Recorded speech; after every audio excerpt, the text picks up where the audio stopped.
Welcome, in front of me I have Nokia 216 and I will show you how you can change your SIM pin code. So at the first you have to go for the menu, then scroll down to the settings, go for the connectivity, scroll to the dual SIM and go for the SIM settings. Right now we have to go for the dual SIM and go for the SIM settings.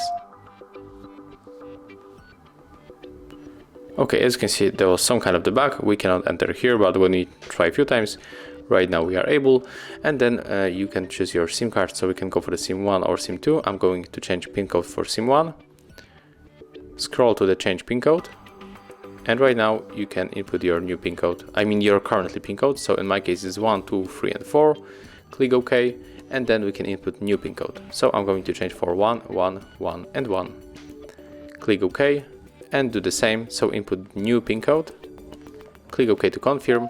As you can see, our pin code is successfully changed, and if you want to change pin code for second card, go back, then pick SIM 2 and just do the same. So input currently pin code, click OK, and then go for the new one. Click OK to confirm, and as you can see, that's how we can make it. So if you find this video helpful, remember to leave a like, comment and subscribe to our channel.